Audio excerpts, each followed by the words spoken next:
So I'm Deborah McConaughey, and I am the rector of St. Columba Episcopal Church in Marathon, Florida, in the Florida Keys. And Jody is marked St. Columba right now, but she's not really St. Columba. She is really Jody Gonzalez. And we both work for Congregational Vitality.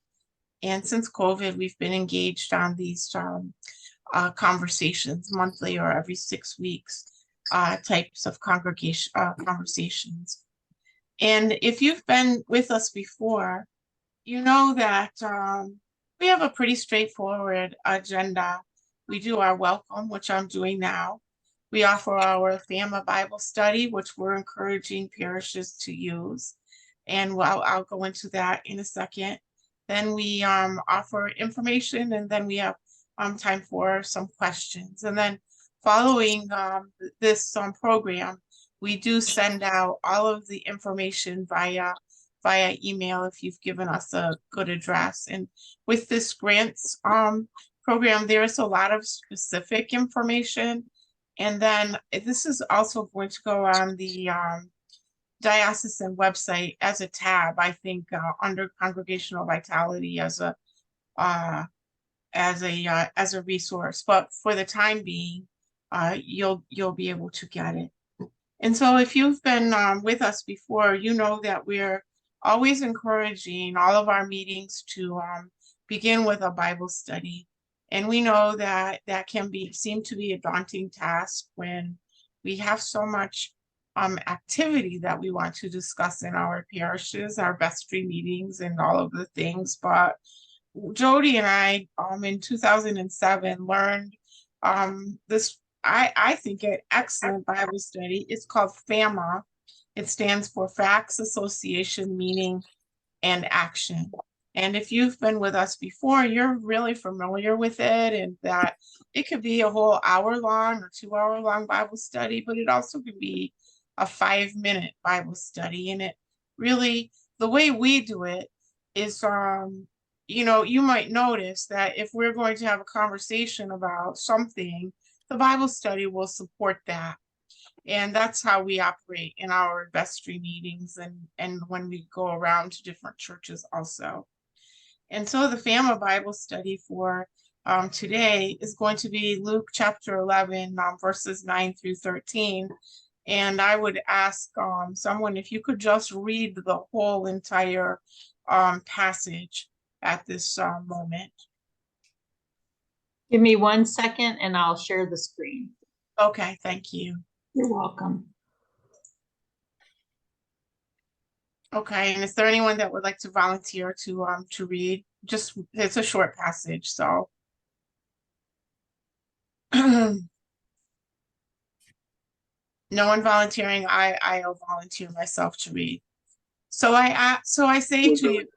I will do it. Okay, thank you.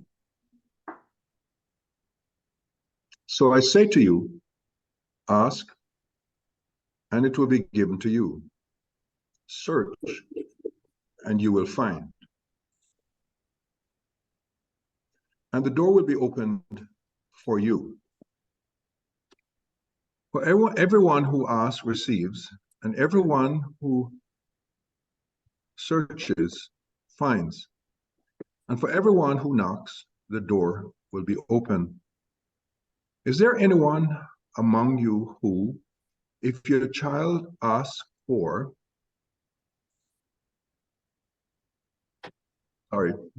a fish, would give a snake instead of a fish? Or if the child asks for an egg, would you give a scorpion? If you then, who are evil, know how to give good gifts to your children, how much more will the Heavenly Father give the Holy Spirit to those who ask him? Thank you, Horace.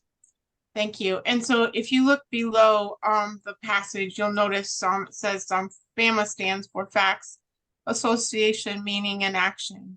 And as this is a reflection and a demonstration, we're going to move pretty quickly through this. So what are some of the facts? Reflect and discuss what was done or seen in the reading. just an overall, and you can kind of call out, what are some of the reflections you might take from this reading? There's no wrong answer. I Hi, just, good morning. My name is Charmony. I'm from the Church of Atonement. I'd like to say that one of the reflection is if you want something, ask for it. If you don't ask for it, the answer is always going to be no. So God is guiding us to ask for help and guidance wherever we go. Thank That's you. one of the reflection that I'd like to add. Thank you very much. And you can see how that can be, expanded. You can give everybody a turn to talk about the reflection. Okay, and so we're going to move now on to association. Connect this experience of asking or seeking or knocking to an experience of your own feeling or your own life, or it can be the life of your congregation. generosity. We're at Holy Family, in light of the recent challenges. What I see is persons willing to step up.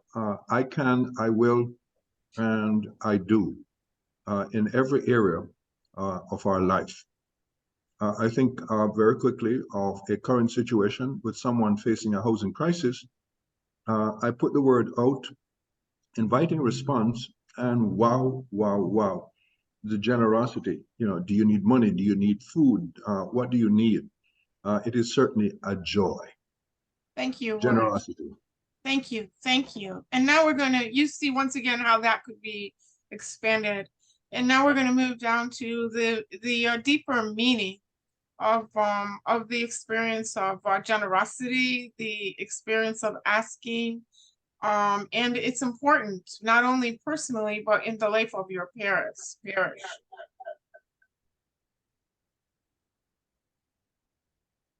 Remember, no wrong answers here. My name is Lorraine Liverpool. I'm from the Episcopal Church of the Atonement. And for me, the meaning and the deep experience means that we need to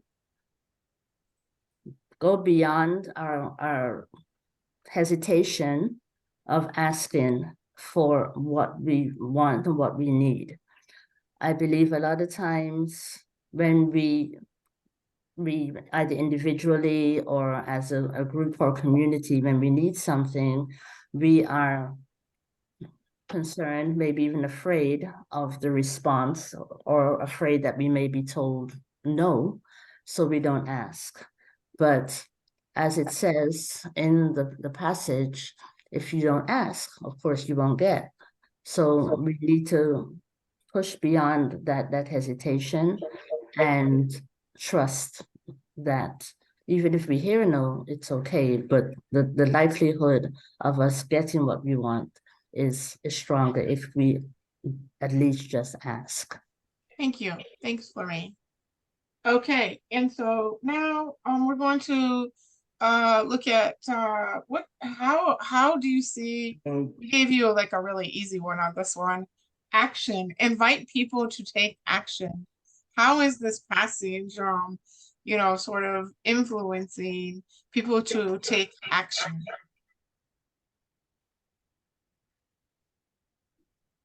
Well, my name is Vincent Adler. Can you hear me? Yes, there's a little echo with you. Okay, I turned down the volume. Is it better? It's better. It's better. Okay, action to me would be the unity of the church, because we are one body. And if we come together as one body, it would be one spirit. So that is up to the church to experience this in a deeper meaning of providing the fish in the loaves of bread. Thank you, Vincent. And Yes. so thank you. And that's a really good segue into providing the fish and the loaves of bread, because I think that's what brings us all here. And so we have a lot of technical information that we're going to share with you, but first I want to talk to you about the kind of the context, or how do we create the environment in our parishes to be able to ask for, to seek out, and then to provide the fish and the loaves of bread to people in our congregation and our community. And to me, this is the most important place of where we start. And I'm probably everybody is familiar with the who, what, where, when, why. If you're going to write a short story, or if you're the who, what, where, when, why. Raise your hand if you're familiar with that who, what, where, when, why idea. We're going to flip that a little bit on our heads, and I want you to maybe just start thinking about your congregation and where these questions fit into your congregation. Because in order to be successful in applying for grants, not only within the life of the church, within the church context, but within the greater community, we as members of the church need to be able to not only answer these questions for ourselves, but to have created some kind of context. Because before people give money, they want to make sure that the money is going to be well spent. They want to make sure that we're not just coming up with an idea to get money, and that the people that are receiving money know what they are doing, and that this money, or whatever it is going to be well used for the life of the community. And so if you recall just a few seconds ago, I did the who, what, where, when, why. We're going to just change that order a little bit and say why, what, where, who. Okay, why, what, where, who. And so to take this and overlay it. Remember those old overlays that used to have with the overhead projector, right? So you've got the overhead projector here, right? And those really cool transparencies that you could write markers on. Okay, so you've got your overhead projector, and your church is there underneath, and you want to ask yourself, or the people that you're involved with in your congregation, well, why do we want to do this? Do we want to do it because we see that there's an unmet need in our community, that we've looked around in our neighborhood or in our congregation, and we see that we want to serve Christ in the community. And so we have to ask ourselves, why do we want to get money? Why do we need money? Why do we why do you think why do people come to the church? So you can ask yourselves, as a group, all of these different why questions. And I would say sit with this and really work on this hard as a congregation. So why? Why do you want to do this? Do you want to do it because it makes the church look good? Do you want to do it because you feel like, oh, we need to do something? Or does it come out of your faith? Because grant givers, the grantors, whomever they might be, really love authenticity. And there are so many people asking for money if they feel like this is not coming out of a real place. I mean, the people that are reading the grants or hearing about the needs will be able to kind of like suss that out, and they'll know that that's not. Sorry. I'm having a technological day here with my cell phone. So you wanna ask yourself why. Does anybody have any questions about that, or any comments about, about the why? Any more explanation needed on that?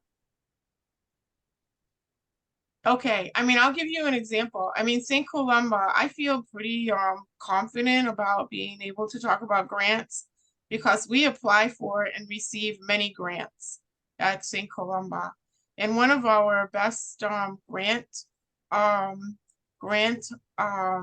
our places that receive grants is our Hammock House, which is our children's program. It's our after-school program. It's free to the community, and it's a program that always needs money. And so why did we start that program?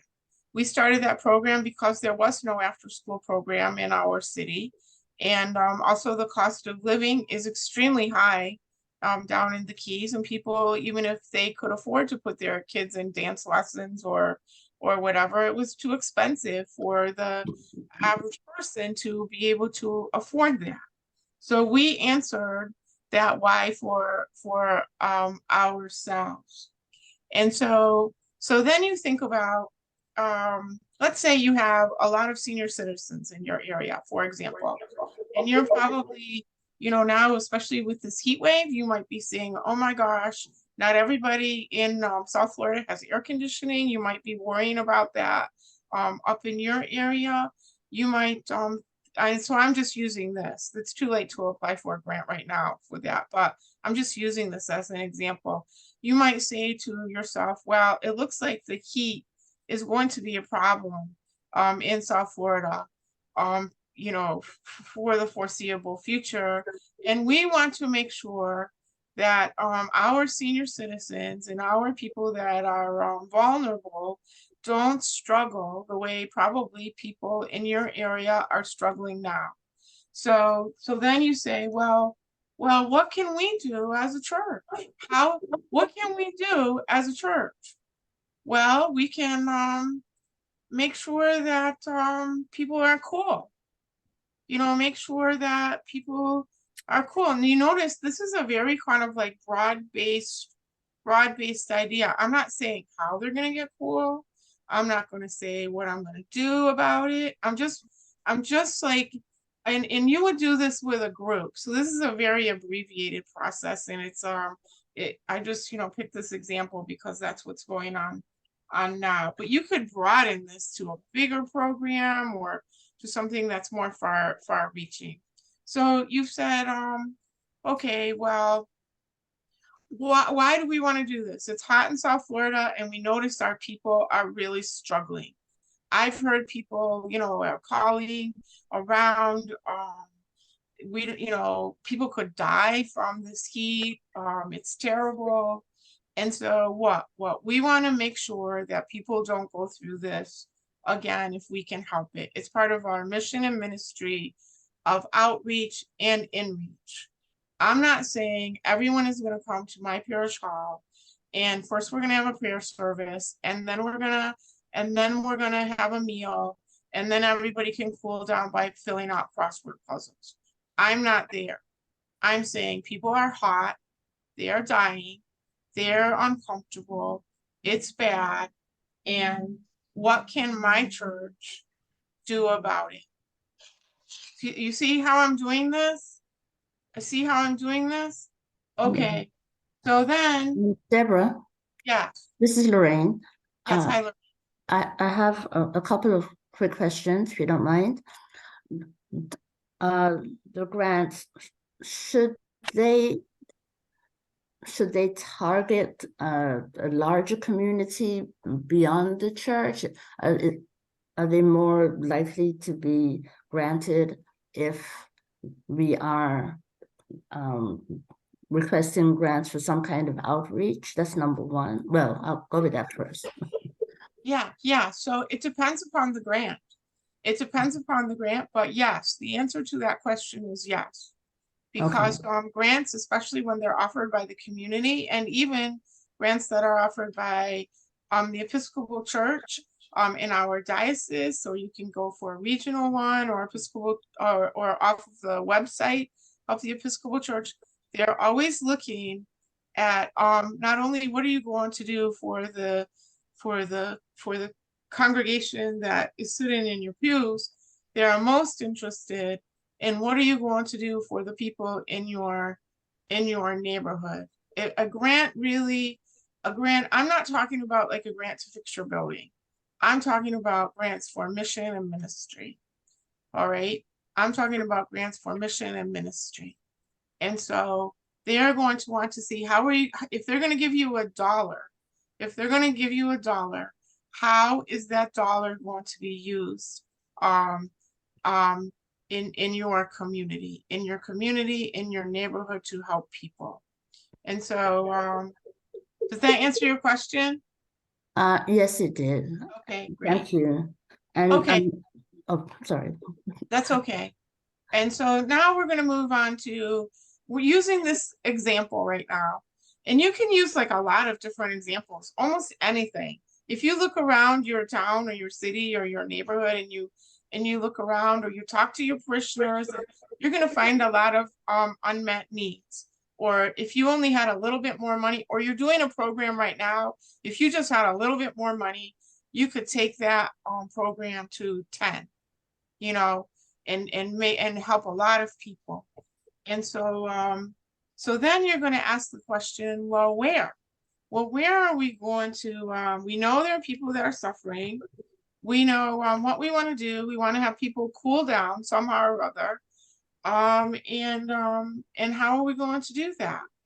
Well, with your team, you could figure out, well, how could we approach this?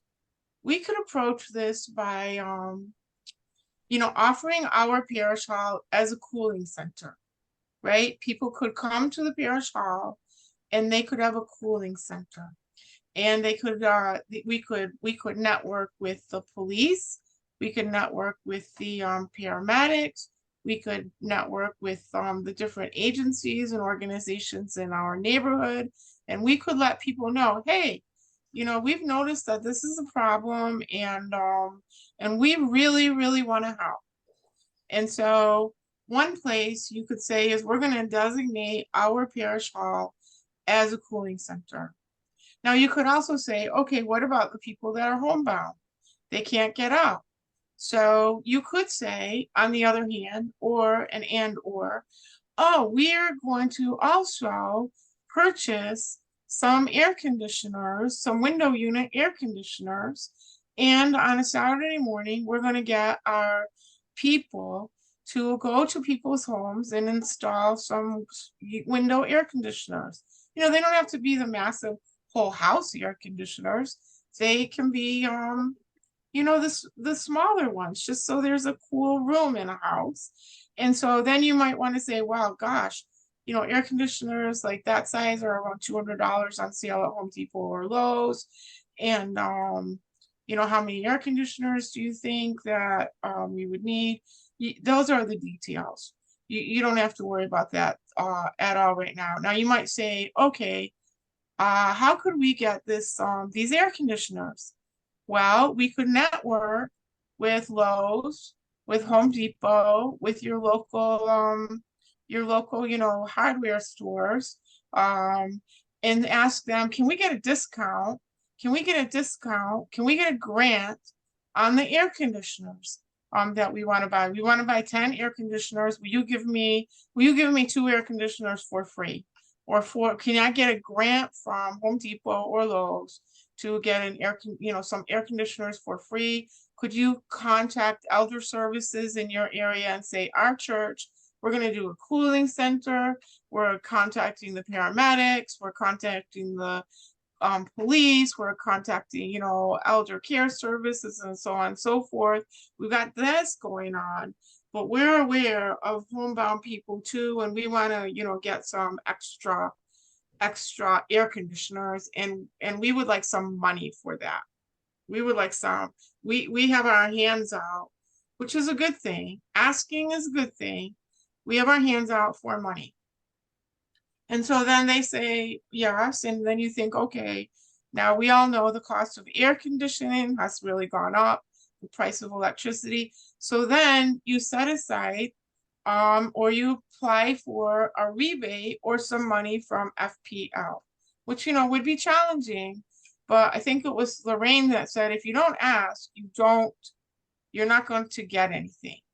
You know, or you apply for, you know, from your city, from your area, from your community foundation. We've got this big broad spectrum program that we're going to launch next year, and we could use like $5,000 to help pay people's air conditioning bills next year.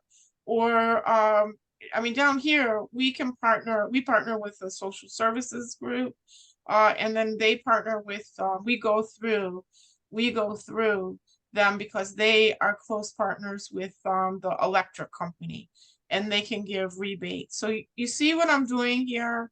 You see what I'm doing? So I've asked, you know, we've asked the question, well, why do we want to do this? It's hot and people are dying and they're getting sick. Well, what are we going to do? We're going to offer a cooling center, and then we're going to take in mind that there are people that are homebound, and we're going to try to get some air conditioners for them. And they're not going to be the real expensive ones, and our parishioners are going to put them in. You know, we're going to get 10 air conditioners, and we know then that's really going to raise their rates, you know, for the summer months. And so we're going to have a little piggy bank to be able to subsidize a portion of their air conditioning. So we've answered the why, what, where. And I've started to try to answer the who. I mean, we have our designated people. We have the people that are, and you know, you can pull out numbers. Once you have your designated people in your area, because the paramedics and the police are going to tell you how many people are really suffering. They know because they're taking people to the hospital or doing cooling for them. The elder care places are going to tell you, oh, you know, I know these people are suffering from the heat. Your people in your parish are going to tell you, and neighbors. Okay, maybe you can you mute everybody, Jody? Okay. Okay, great. Thank you. And so then the question becomes, like, there's two who's here now. That's why we flipped it around. There's two who's here. There's the, well, in some respects there's three, but for right now, we'll say there's two. There's the recipient, there's the people that you've identified that need help. Okay? There's the people that you've identified that need help. And then there are your helping partners that are going to help you to achieve your goal. And that's really where the technical and the research comes in. But you can't apply for grants or things like that without answering those questions, because people will see that you're have an ineffective grant or application, or that you're not specific enough, or that the grant is not well thought out, and that it's not going to give the grantor the results that they are looking for.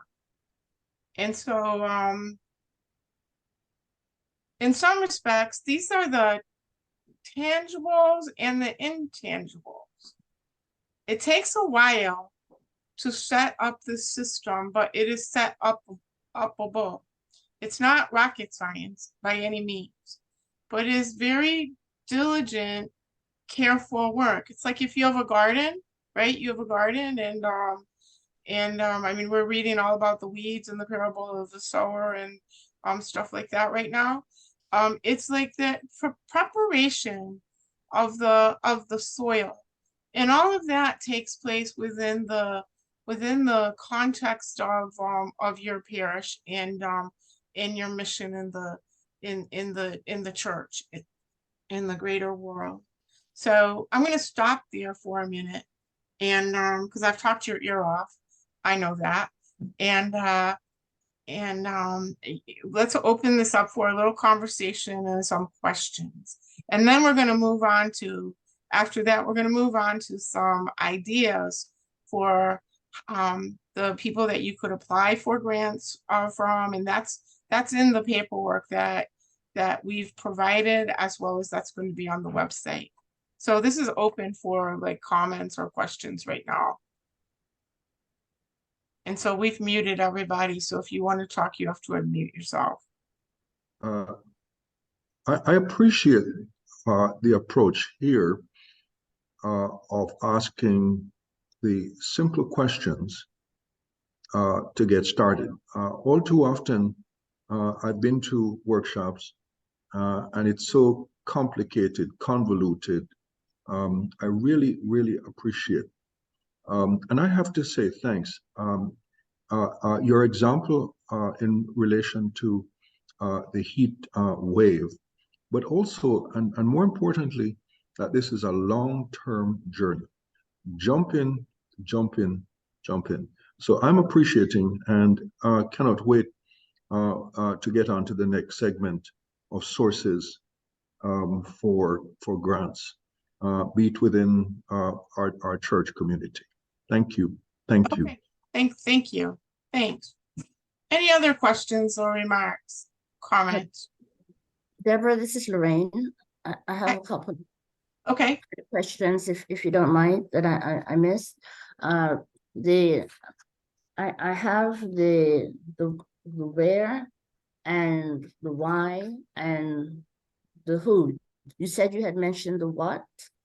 Oh yeah, the what? So for the example today I'm using is the cooling center, because that answers, so the what is several things. The what is the cooling center, the what is the air conditioner, the what can be also, the little money to help people with their electric bills. So that would be the what. I mean, in the case of so that's the what for this one. I mean, it's very practical. It's very because that's what the grantors, they want like specifics. They want to know where their money's going, every penny of it. So so they want a specific thing. We're going to have our cooling center. The cooling center is going to be open from 8 in the morning until 7 o'clock at night. We're going to provide breakfast, lunch, and dinner. We're going to have an activity. We're going to have chaise lounges. We're going to have, whatever it is that, you decide that you want to have. It needs to be very, very, very tangible, very specific. And, you can keep it simple. You can say, we're going to have a cooling center. We're going to have cold drinking water and a fruit snack.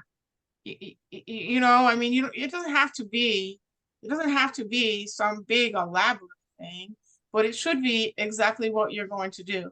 We're going to work with the taxi company, and the taxi companies are going to bring people into the church, whatever works for your area. This is very area specific.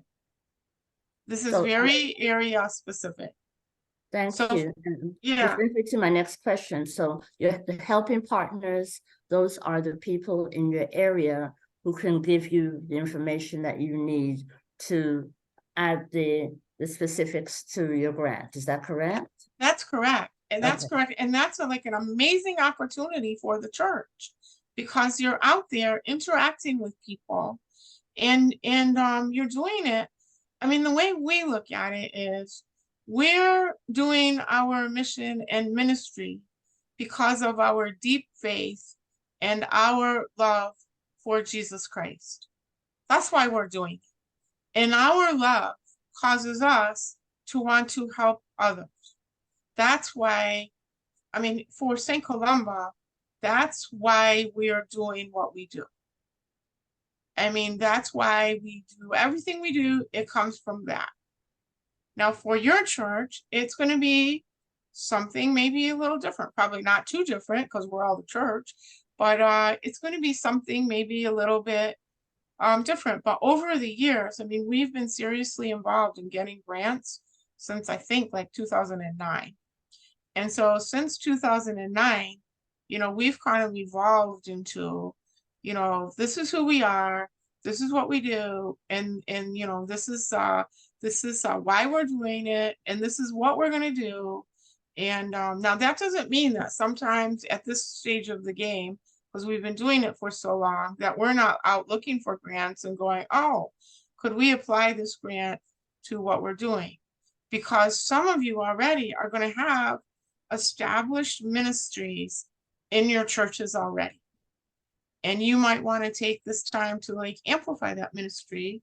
Or if you just had like a few extra $1,000, you could do a whole lot more with that ministry. If you have a food closet and it's open, 1 day a week, if you were networking with the food bank in your town or with Episcopal Charities, maybe you could open it up a little bit more. I'll give you some examples. So we have our Hammock House free after school program and summer camp, right? It started because it actually was a disguised feeding program, honestly. And so the summer camp came first because in Marathon, there was a very high rate of hunger in 2009 in the downturn of the economy. Remember that? The kids, there's the school feeding program, but we found out that where the schools are located, it was hard to get to. And so we thought, well, we don't want to say we're having a summer feeding program for kids because that really didn't seem like that was going to be that much fun, So we said, we're going to have a summer camp and it's going to be free. And you're going to have breakfast. You're going to have a snack in the morning. You're going to have a hot lunch. You're going to have a snack in the afternoon. And so we could just like really feed these kids. And then we realized, well, kids are going home hungry. So then we, started putting food in their backpacks, which is a familiar program to mostly people who love feeding the program. Now, how did we get that food and how did we do all of that? First, we were networking with our local food bank and we were preparing and with Publix and with Winn-Dixie. Now, they weren't giving us money, they were giving us food. But we had to write to them and we had to ask them for, tell them what we were doing. We had to, tell them the number of kids and, how that was going to work. And so we prepared for many years food at St. Columba on our own until we got connected with another group that is out of Key West called SOS, which they get grants from they're a huge organization. Their primary mission is feeding. And so they have a big commercial kitchen and they prepare all of our meals for us. And we have to do some training. And our meals get delivered, once a day, up and we feed all of our campers that way through their work. But how did that took us since 2009? I guess we started getting food from them, 3 years ago, Jody? Yep, 3 years ago. And that came from a partnership with United Way. Right, and yes, and so the missing link. So for several years, I would say for at least 6 years, we've received a significant grant from the United Way. But we didn't start out with any of those grants. I mean, we started out with the question of why do we want to do this? Well, kids are hungry. There's not enough, people don't have enough money to pay their rent, go to work, feed their kids, and have a nice place for them to go.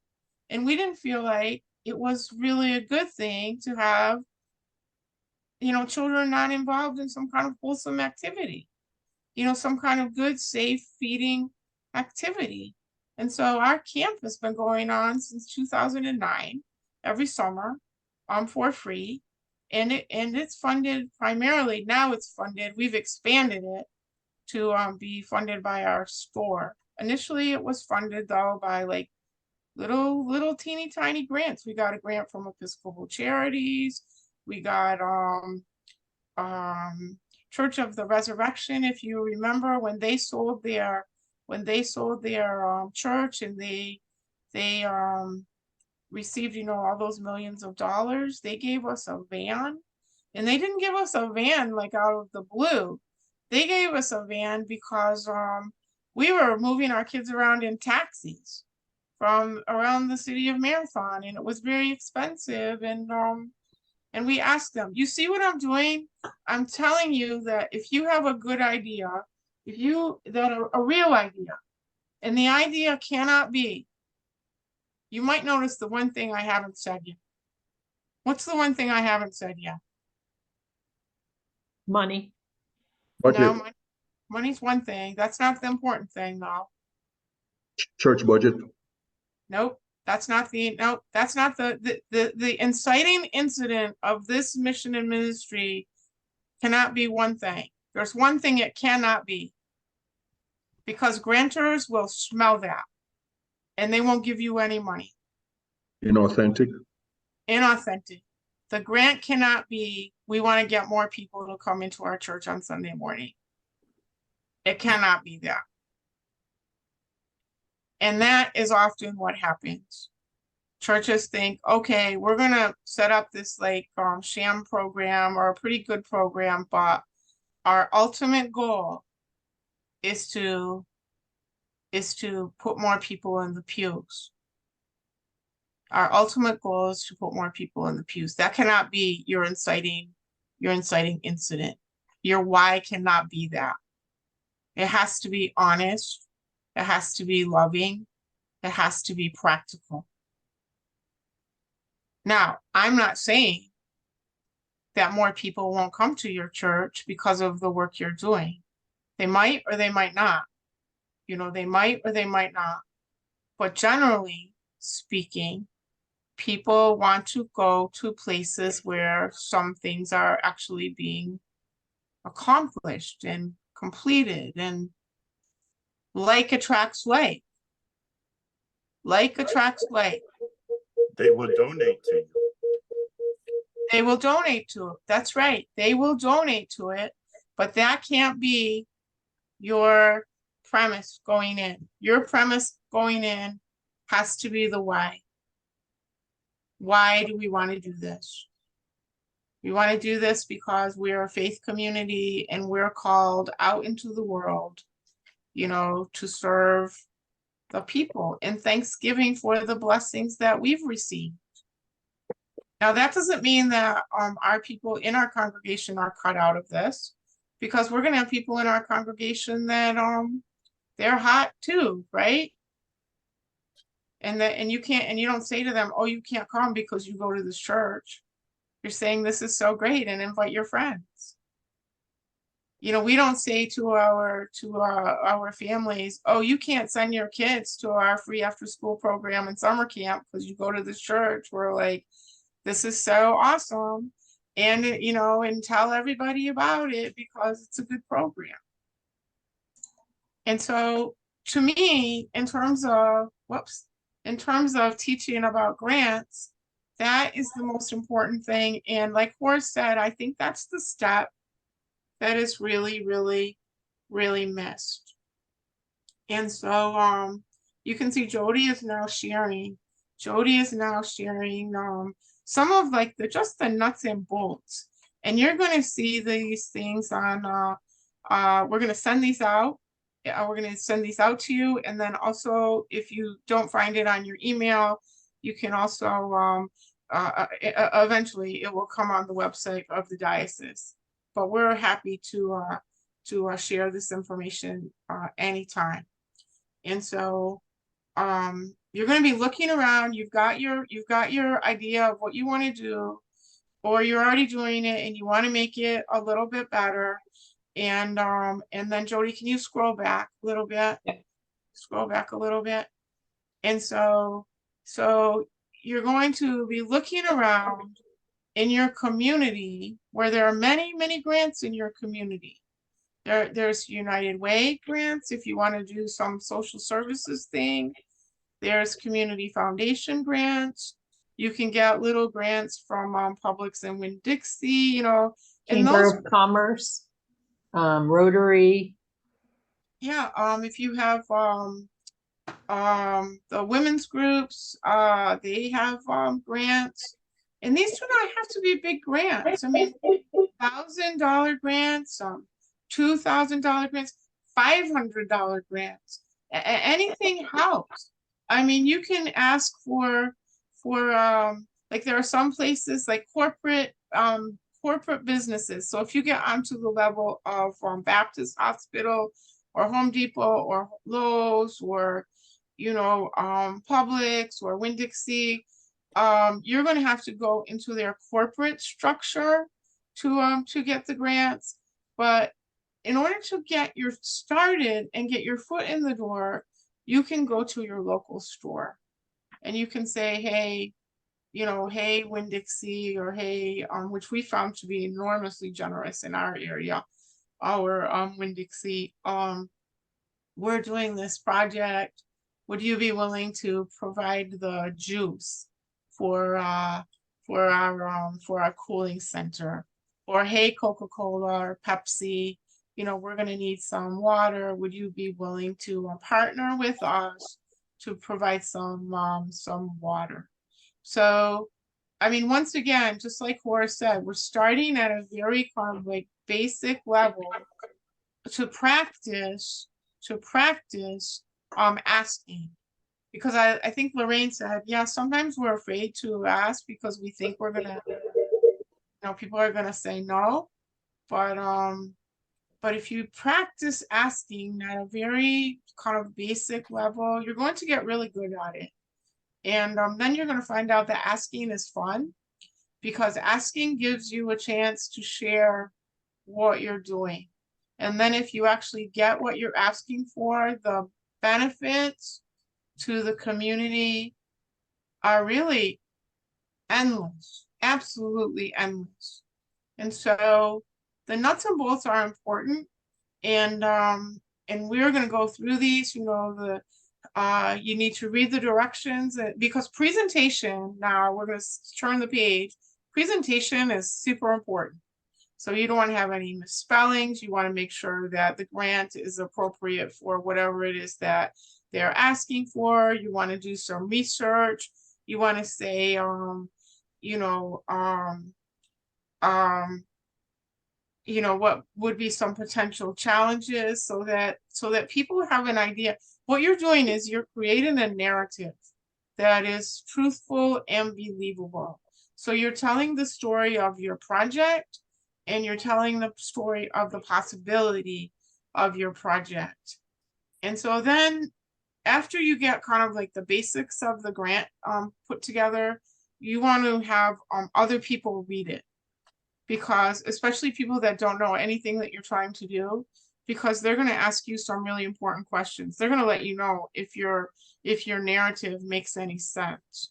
And so they're going to say, well, this is really good, but I don't understand that part, or have you thought of that? It's a way, once again, to sort of share your narrative. And they might have some better, some stronger ideas. Let's see.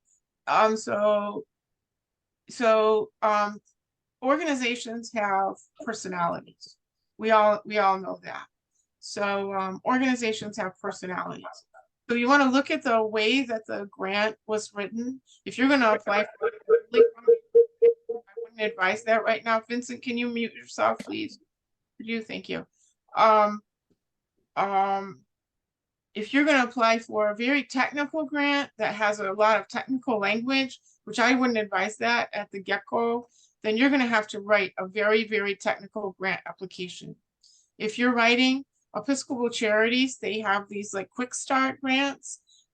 In their grant, they just want to know what you want to do and why you want to do it. And they'll work with you. They'll work with you so that you could get one of these quick start grants. They're $1,000. They're $1,000. And it can help you kind of like get going on whatever it is that you want to do. And then then you want to say, okay, here's our project, and this is the budget for our project. And you want to be very specific with the budget. So if you say we want to get air conditioners, and let's say you're applying to the community foundation for air conditioners, and they see, oh my gosh, this church has applied for a whole house air conditioner, right? They've applied for $10,000 per house. That's not going to be appropriate for the grant. You know, so So you're saying, look, we want to apply for the $200, you know, the air conditioners that cost the $200. And we want to apply for 2 of those. I mean, 10 air conditioners. And so, so that's going to cost us, $20,000. And, so they're going to look at the specifics because these people read grants for a living. That's what they do. They're looking at your request, and they're weighing it against other options and opportunities. And then you want to start, this is exactly what we've talked about, the SMART goals: specific, measurable, attainable, realistic, and time bound. So for the summer of 2024, we want to be able to open a cooling center for the months of July and August. We are hoping to achieve cooling for this number of people. We're going to take attendance on those days, and it's going to be open at this time, and we're going to provide these things.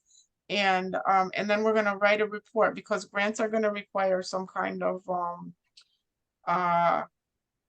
conclusion. They're going to require some concluding paperwork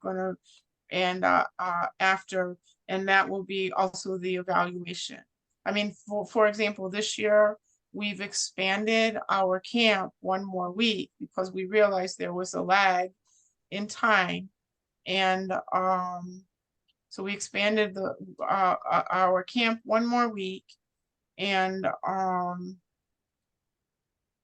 so that was specific, measurable, and attainable. And we also, when we first started out, our camp was only open until 3, because that was really all we felt like we could manage at the time. In 2009, we realized, well, that doesn't really help people who are in the workforce. So we are open until 5:30. And so we, you know, that as part of our evaluation of our program, you know, we made these types of changes. And so, any questions at this time? Now Yes, we're I have a really, question. go ahead, John. Our church consists, I guess, primarily of 4 big groups of people, and many of the people belong to several of these groups. How much solicitation of the congregation, or what type of solicitation should we use to find out what they would be supporting and what they're interested in? And second, we have a relationship with the county commissioner for that area in the Church of the Atonement, although she's not a member. Should we ask her or her office for suggestions? Yeah, absolutely. I would say all of the above. So, I mean, I'm a big person. Not everyone operates this way, but I have to say I do. It's my personality, and the personality of the church. I tend to open things up to everybody. So our style at St. Columba might be different than your style. We would open up that conversation to everybody. We would, and you know, maybe we would have part of our parish coffee or a special meeting. Hey, we're going to be talking about doing some additional outreach in the community. Anybody that is interested in doing that mission of ministry, you know, we're going to be meeting at this time for an hour after church on Sunday or whatever day. And, you know, have a facilitator there, somebody that's going to, you know, do a brainstorming session, and no answer is a bad answer in that time. And while you're doing that, also be talking to the county commissioner, because you can do all of the above at all times, everything at all times, all the time. So you don't have to have a meeting with the church and go, okay, we have to have 10 meetings before we go to the county commissioner. You could just have like are you interested in doing this kind of meeting, and have an appointment with the county commissioner. You have your meeting with the church on Monday. You have your phone call or your meeting with the county commissioner on Tuesday. You don't have to have 20 meetings, and it doesn't have to be sequential. oh, we're gonna meet, and then we're gonna approach the county commissioner. Right now, all you're doing is you're like a big vacuum cleaner. You're a big vacuum cleaner and you're sucking up information. Does that make sense? Yes, it does. Yeah, it's sort of like the chaos theory of ministry, but it works really great. It does. It works fantastic. And so I know we're running short of time, and we're going to provide this information, you know, all of the specifics of the information. But to me, the things that we talked about today are the most important things. I mean, you can see the documentation that you're going to have to provide. And honestly, that is time consuming, and that is not really something I like doing. And so I don't do it. The other people, otherwise, you know, it would never happen, because that's not who I am. That's not my gift. My gift is not that. But I have other people in my congregation, I mean, Jody being one of them. I have other people in my congregation that are really gifted in that way. And you will too. And you will too. And so you can see the first one, you know, and Rhonda is easy to work with. She's the executive director. She likes to give out money. She likes to give out money. So Episcopal Charities, that is, you know, if you've never applied for a grant, that's a good place to start. She's extremely knowledgeable on grants. There's the United Way, which can be very community oriented. There's, you can see, we've listed them out. Your city might have some specific grants. And your grant, you know, the grants can be for anything. There's money for anything. You need money for food, there's money for that. You need money for transportation, there's money for that. For air conditioning and utilities, there's money for that. If you want to do an arts program, there's money for that. For the elderly, there's money for that. It's whatever you're called to do as a parish, there's money for that. And you can like stair step your way up to, you know, bigger grants. Don't be afraid to start at the $500 level. I mean, one of our first grants for the Hammock House, besides the food from Winn-Dixie and Publix, which they were significant donors, and then also our food bank, also significant donors. One of our first grants came from Zonta, which was in the women's group down here. It was $500, and it was to repair the deck that that sits. I mean, we use it for our after school program and for our summer camp. And so they had some money, and that they were going to give away. We wrote a little grant, and it was for $500 to buy the paint, you know, the stain, to repair the steps and the structure of the grant. I mean, you can start at $100 grants. It doesn't matter. It's that the money amount doesn't matter. It's the practicing of living out your faith. That is really, really what matters. And so I just have one more example, and then I know I'll go over like 5 minutes if that's okay. And so we have the Florida Keys Celtic Festival, right? Which we get between 5,000 and 6,000 people to come to the Celtic Festival every January. It's our 11th year of that festival. And we make a significant amount of money from that festival, which we use to fund our after school program. But that festival didn't start with the festival. It really started in 2007 when I came to St. Columba, and the church had no outreach. There were 13 people in the congregation, and I felt like this is a sad little place. And we can't do that because I'm gonna have to leave because it's too boring. And so I said, we're gonna have a bluegrass and barbecue. And the church had never done anything like that, right? Never. And so we had a little group, which really consisted of my husband, me, and my daughter. And And that day, right, we had some barbecue that we like got somebody to cook for us. My daughter made the cookies and I served the potato salad. And we got a band, right? And the money was going to go to Grace Jones, which is which is a daycare program, which the church is affiliated with. And so we got a band. And I mean, I was terrified because I was like, the church can never lose money, right? That's my motto. The church cannot lose money. And so many people came out because that was something interesting that the church was doing. There was a band. It was very basic. We hardly, we charged way too little, but we still made money. And out of that line, because we had so many people attending, my daughter started crying because they were eating all our cookies. I mean, that's true.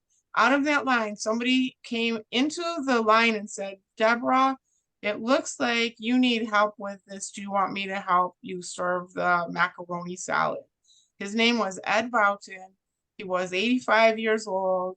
He did not attend church with his wife, Betsy. And you know what? After that, he became one of my faithful parishioners with his wife until he died. And out of that bluegrass and barbecue, we did it every year up until COVID. Out of that bluegrass and barbecue, we established a name for ourselves in the community as being kind of a fun church that does things for the community, right? Because we had money, we gave money to Grace Jones. It was a bonding experience for our parish because it was super fun. It was super fun. Other people from outside decided to help us because we were clearly overwhelmed at doing this.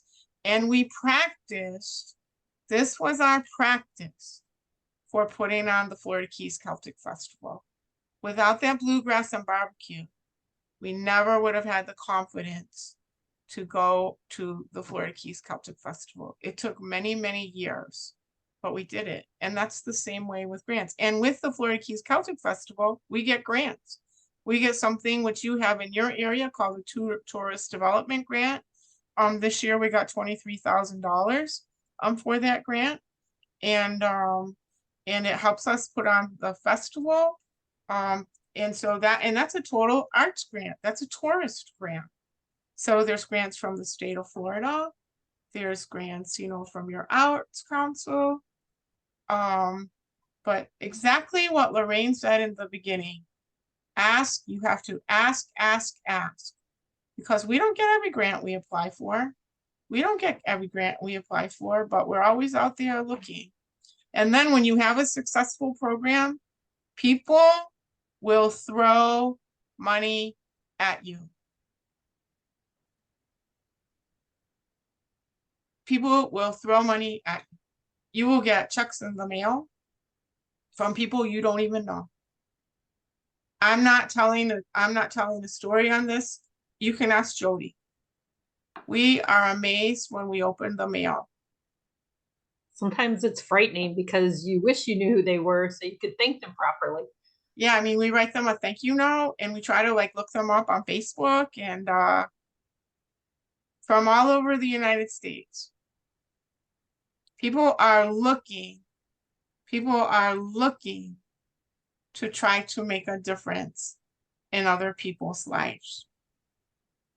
And that's one of the missions and ministry of the church. But it starts at that incremental level. And so I can talk about this all day, as you can see. And if you know me, I can talk about anything all day. It's one of my gifts and my challenges.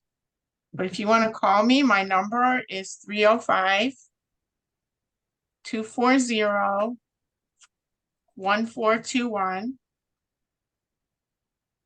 And then if you're more interested, and I'm a good idea person, and kind of like a motivator, that's my gift to do that. And I'm the big picture person and I love doing it. I do love doing it. Don't be afraid to call me.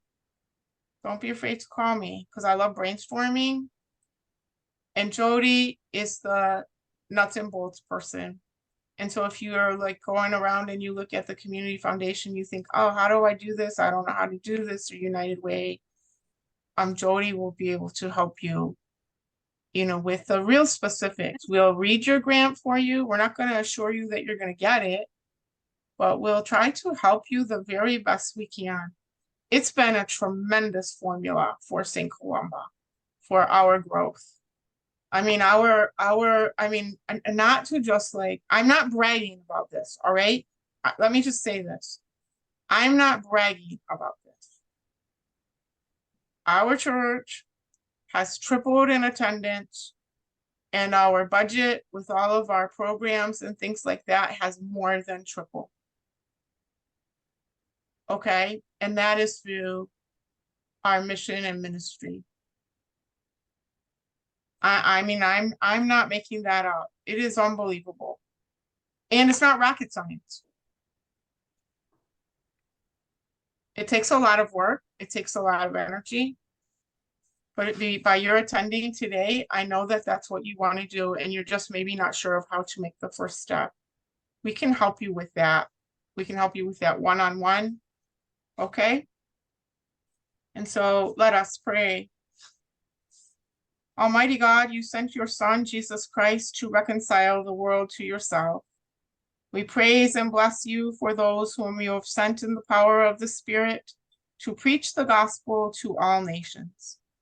We thank you that in all parts of the earth, a community of love has been gathered together by their prayers and labors, and that in every place your servants call upon your name. For the kingdom, the power, and the glory are yours forever and ever. Amen. And can we add Alleluia. Thank you. Thank you. And I'll stay on after. This is always very exciting. So I'll stay on after if you have any questions. Thanks for coming. Don't be afraid to call.